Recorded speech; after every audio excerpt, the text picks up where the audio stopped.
Good morning everyone, my name is Michelle. I hope you're doing well. It's been a while since I've been in the fields, previously known as the wheat fields, because it's been so wet and so muddy and windy. Doing videos in the little woods over there, you can see the trees.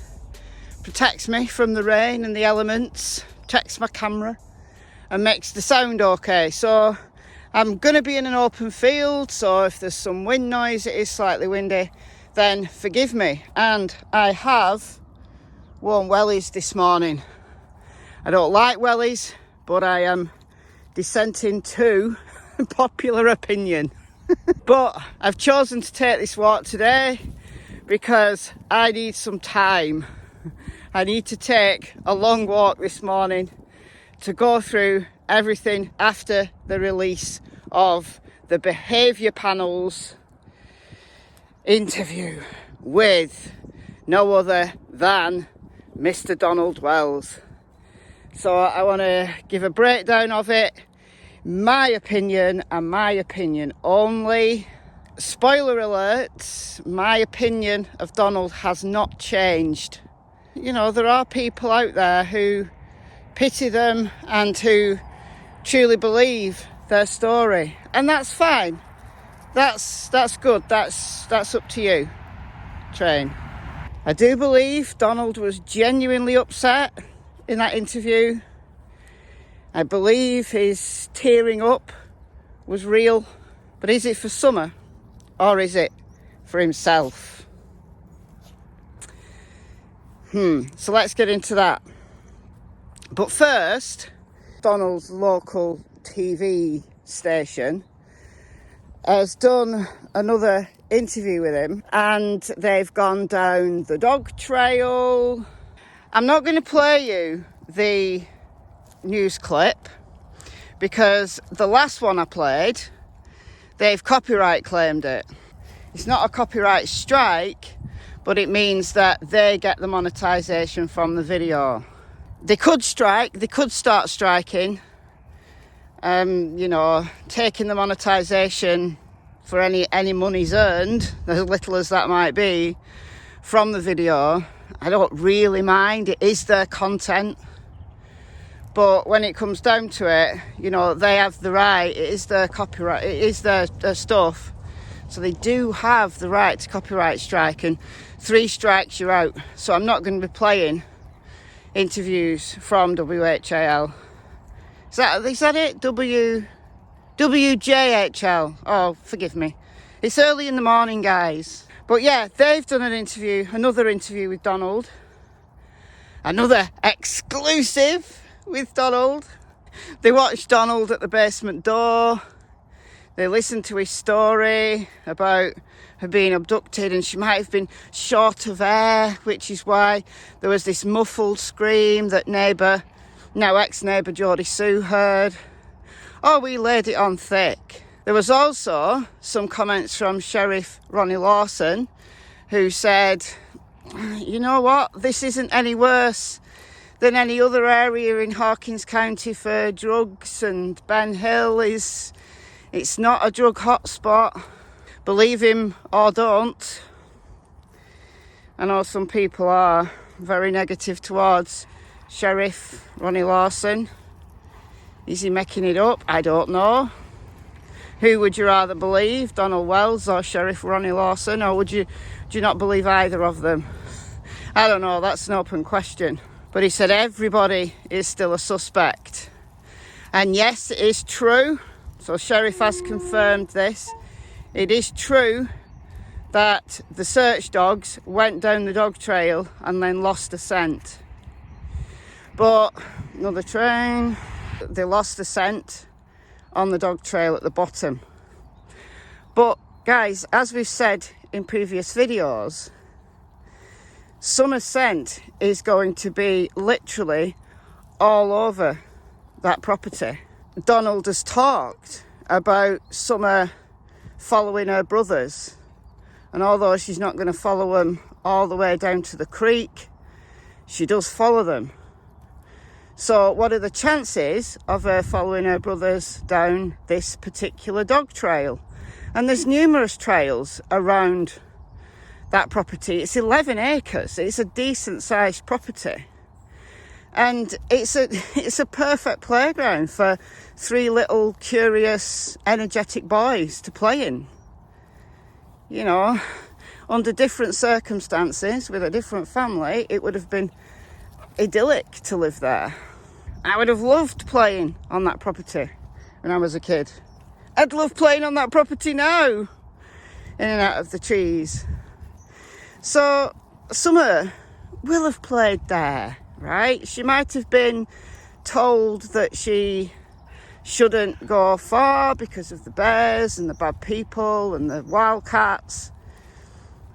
But she probably did go down that dog trail. Maybe not as far as Ben Hill Road, down to the bottom. But I bet you any money she did. So her scent is going to be all over that property. So although search dogs don't lie, and they will have found a scent, I'm quite positive that they actually found Summer's scent. But is it from the day that she was abducted? Anyway, let's get on to the interview with the behaviour panel. So she's gone in there again. Cassie, that is private property. What are you doing down there? Please come out. You are stuck, aren't you? Come on, Cassie. How did you get in? Here we go. Cassie. Right. Come on, Cassie.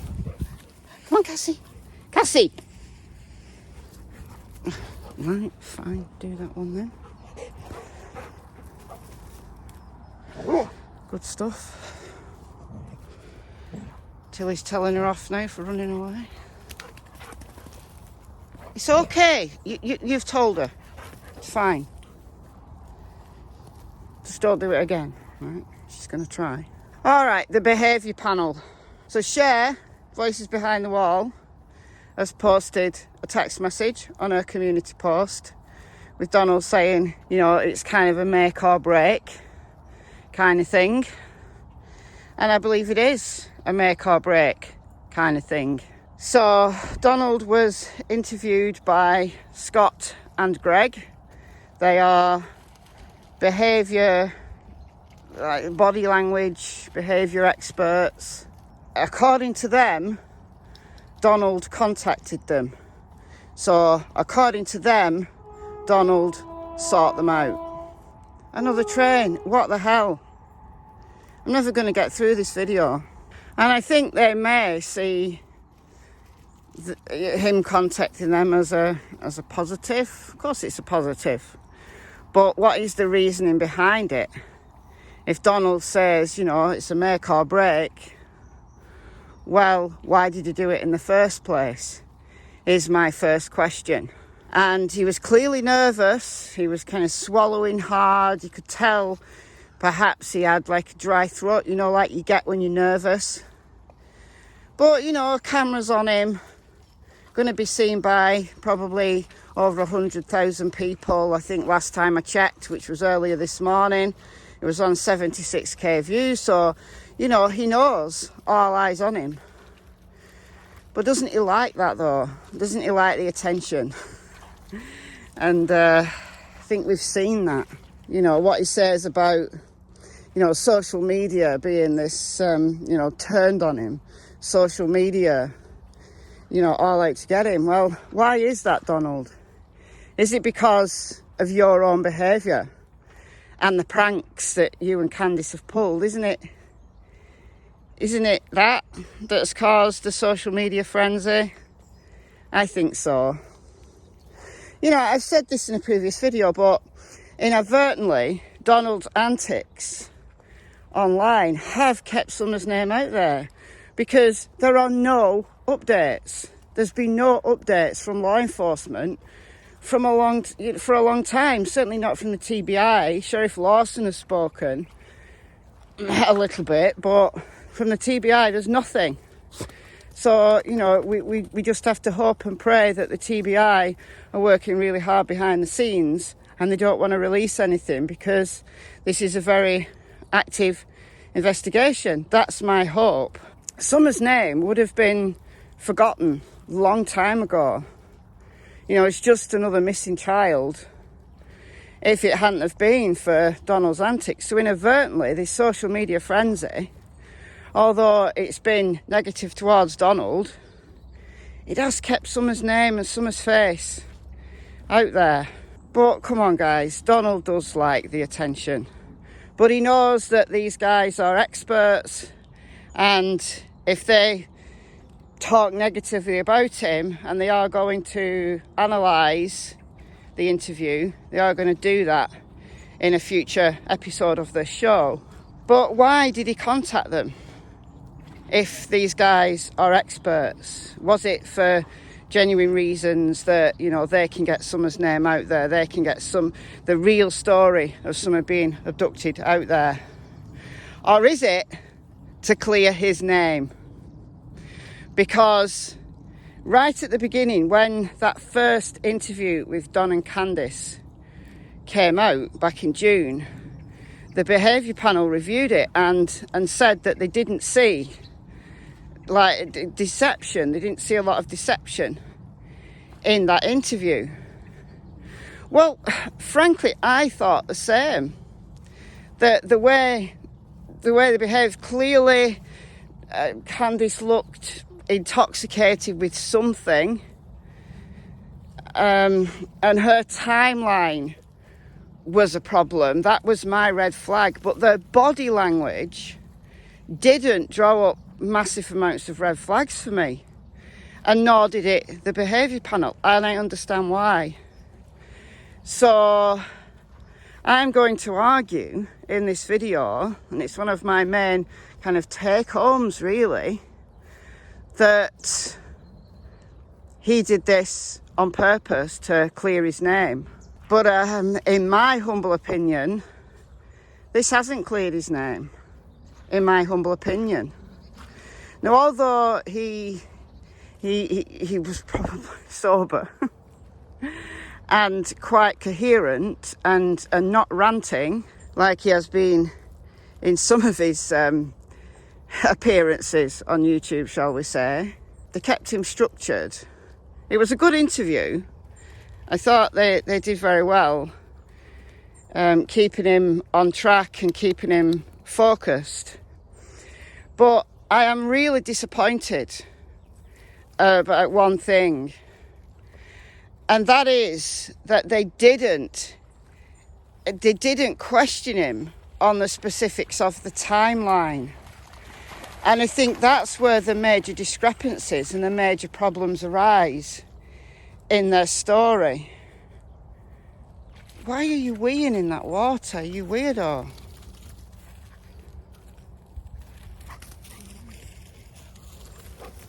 Why?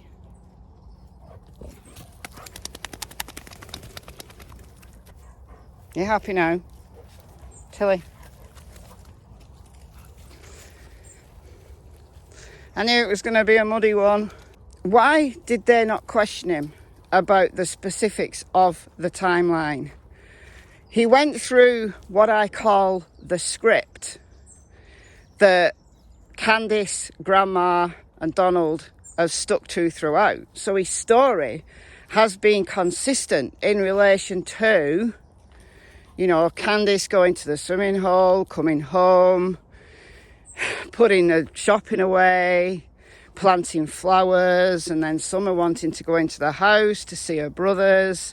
And then Candice was just 2 minutes, although Candice said it could have been 5 minutes, but not as long as 10 minutes in her interview with Chris McDonough.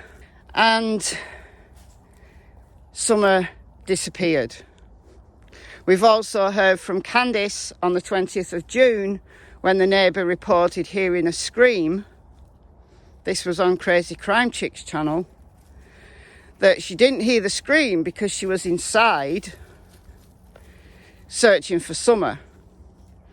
So so all this was like split second perfect timing that Summer was either taken from the basement, or much more likely Summer went out the back door and was maybe playing around her swing. And by the way, Donald has released a Facebook video of some other little girl playing on the swing. Who is she? But yeah, he's released that. So there's that. He's back on Facebook posting stuff. Oh, he loves the attention. He loves the attention. Maybe there's too much attention being given to Brian Laundrie. He's trying to get himself back in the news. That's the cynic in me that says that. But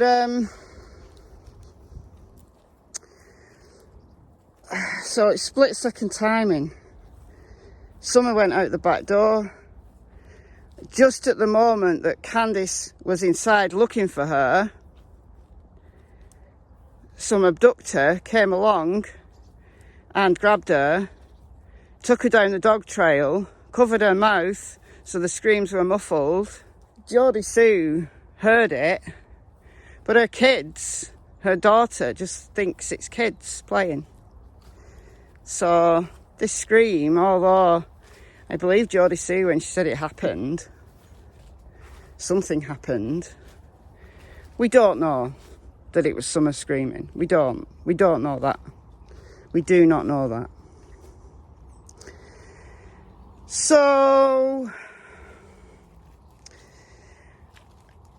why did they not question him about the timeline? I mean, are there certain things that they're not allowed to say, that they weren't allowed to talk about? Perhaps. But I think that's a major disappointment for me. I was really hoping that experts like them would question him about the timeline, because those are the major red flags. The major red flags, and it wasn't addressed, which is a shame. A real shame. But, you know, we have to, I guess, work with what we've got. But I'd like to have seen them say, Donald, were you at work all day? We know that some people have said, have claimed, have alleged that he left work between 3 and 3:30-ish for about 35 minutes. That's out there. So where did he go from there? Why did he leave work? Did he leave work? You see, because the TBI are keeping things very close to the vest, and so they should, we have these tidbits, we have these allegations, but I'd like to see Donald being questioned on them by experts. He mentioned in the interview that he was on Facebook Messenger with Candice as he was on his way home, working in Jonesborough. And he said, I don't know how I stayed connected with her, because they have really bad cell service, but I did. It's weird. And maybe that's true. Maybe that is true, that he managed to stay connected with her, even though he's coming north from Jonesborough, allegedly, and she's driving around Ben Hill. There's a big hill in the way, there's a big mountain in the way. But anyway, I guess he could have stayed connected, but they didn't question him about what time that was. This is the crucial part of the storyline that we need to get right, where the major red flags are. We've heard that Donald got a call from Candice around 5:30, allegedly. This is one allegation, that Summer was missing. And then he packed up his tools and he raced, and he made it in 25 minutes.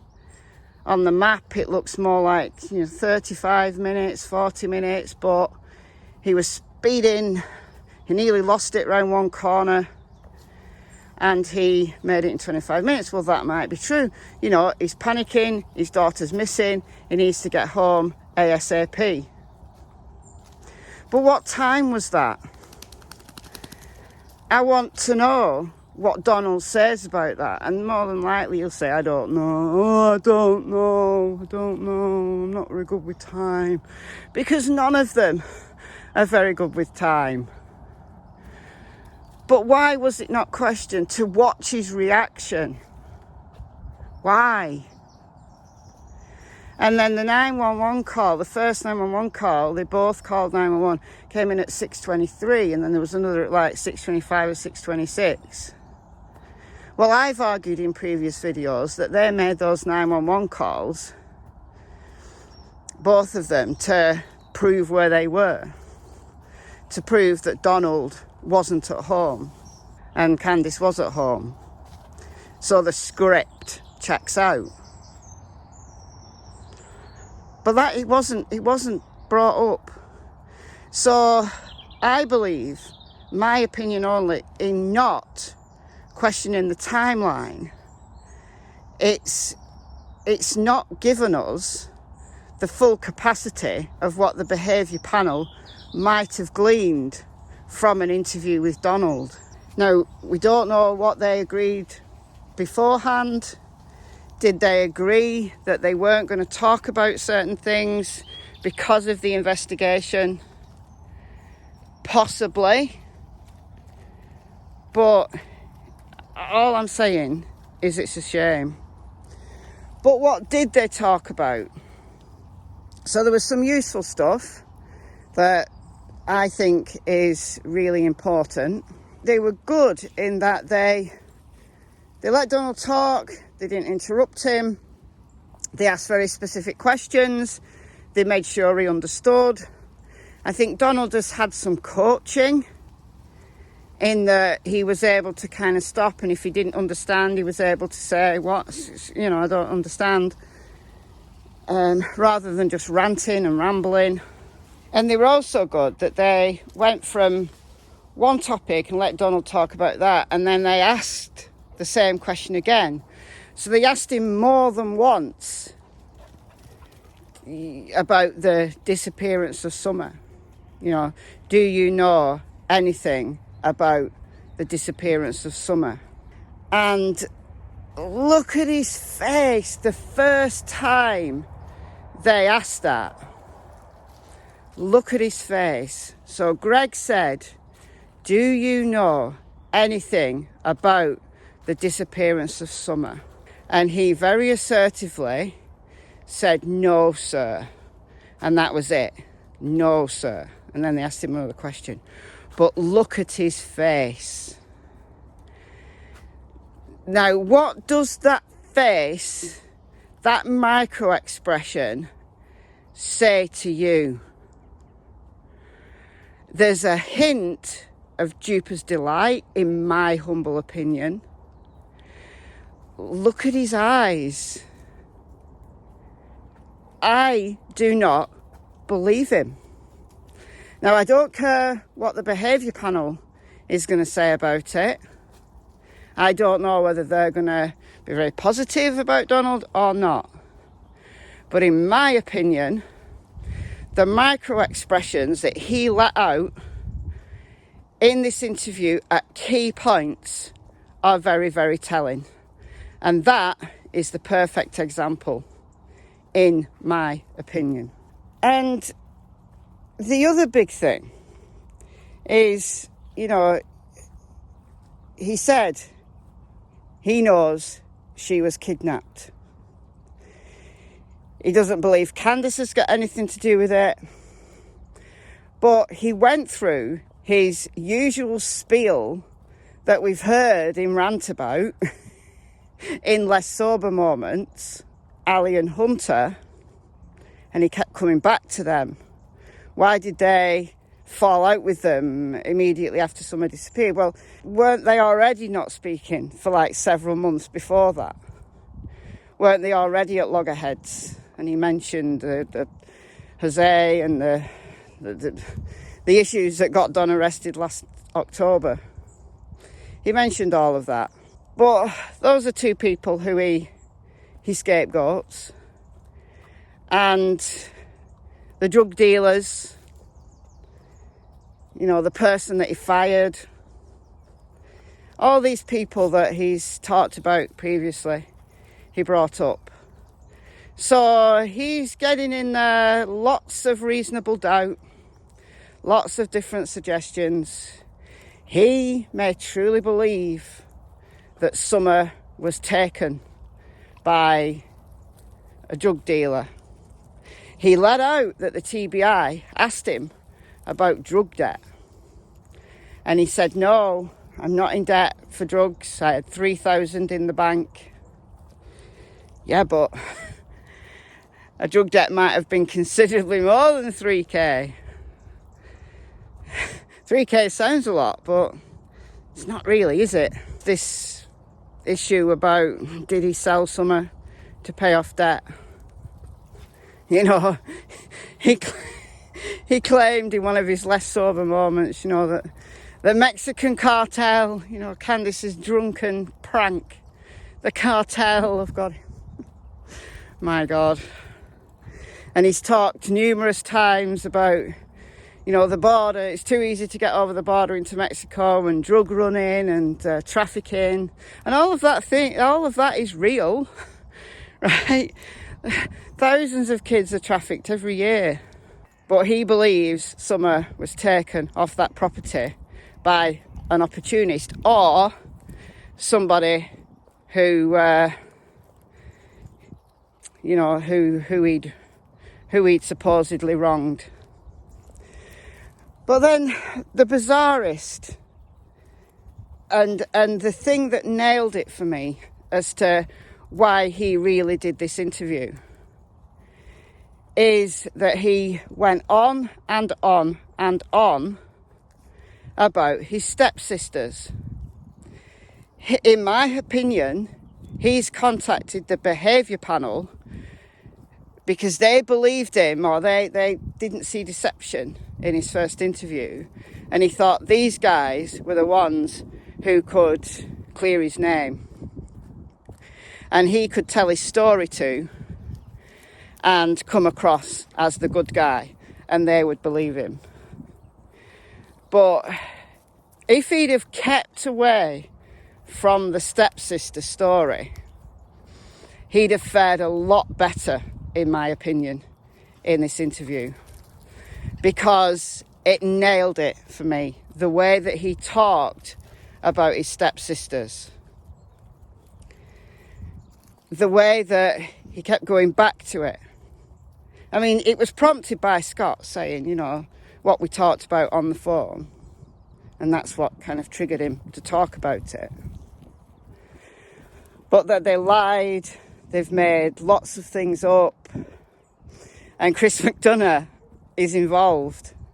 You know, he thinks it's funny. Now, he did say it's only a theory, one of his theories, and that's okay. He's entitled to have a theory as well as anybody else. But it's one of his theories that it's very suspicious that Chris McDonough, who lived thousands of miles away, was able to just pop up and you know, and take charge of this case. And it's very funny that the stepsisters and Ali and Hunter were all in it with Chris McDonough. So what is he alleging here? Is he alleging that Chris McDonough had something to do with Summer's disappearance? Because that's utterly preposterous. Although, I hope he did. Because if he did, it means Summer's safe somewhere. If the stepsisters put this elaborate plan together to have Summer kidnapped, to get her out of this horrible situation, well, I hope it's that, because Summer would be safe somewhere. But unfortunately, I don't think it's that.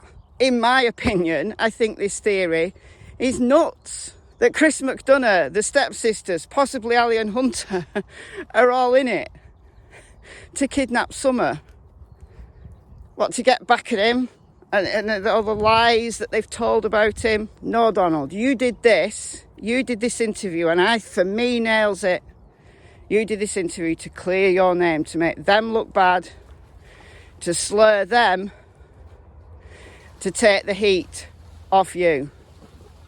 Because what you didn't expect was your niece, Trish, to start talking on social media. You didn't expect the things that happened in your past that you have admitted to, Donald. You did not expect that to come out. That has ruined your reputation. And I guess it has. It's kept Summer's story alive on social media. So that's a good thing, but it's meant that the heat has been on you for a long time. So this is your attempt to clear your name. I'll say that again, and again, because I truly believe, in my humble opinion, this interview, that was the real purpose. Not to talk about Summer. You talk more again, like you've done in previous interviews. You talk more about your stepsisters than you did about Summer. And had you not been kept on track and asked very specific questions, would you have started ranting like you've done in previous interviews? I don't know the answer to that, but for me, I think it's possible. So I'm afraid, as I said weeks ago, Donald is my number one suspect, that he is involved in some way. I'm not saying he murdered Summer. I'm definitely not saying he murdered Summer. I'm not. But I think he's involved. He's got guilty knowledge.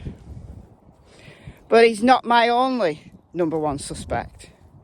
Because in my opinion, Candice knows as well. Candice is involved as well. And it's very interesting that Candice does not want to be interviewed, even though she was the one that was there. The two adults that were there on that day were Candice and Grandma. Where is Grandma? She got out as quick as she could, and she's still not come back, as far as anybody knows. Wasn't she going looking after her sister's husband who's had a heart attack? You know, this family emergency. Well, isn't he, this is months ago, isn't he better now, or rehabilitated now, or does he still need careful care? Where is Grandma? I know she's spoken out, Facebook Messenger, to Crime Stories Obsessed and others. She's told the same story, the script, but she has put some question marks in there that I've discussed in previous videos. There's some question marks that really hone in on the specifics of that timeline that unfortunately the behaviour panel did not discuss. A real shame, in my opinion. But I don't think Donald's my only suspect. I think they all have guilty knowledge of something that maybe they planned. Whatever that might be. Cassie's run off, she's right up there. Good girl. Good girl, where did you go? So, nice try, Donald. Sorry, though, my opinion of you hasn't changed. And my opinion of your involvement in Summer's disappearance hasn't changed either. I think you, Donald, have guilty knowledge, along with other people. I'll be waiting with interest to see what the behaviour panel says about that interview. But while we're waiting for their video to come out, let me know what you think in the comments below. I've been Michelle. I hope you're doing well. I'll see you in the next video, and it's goodbye from Miss Cassie Springer and... oh, there she is, Miss Tillington.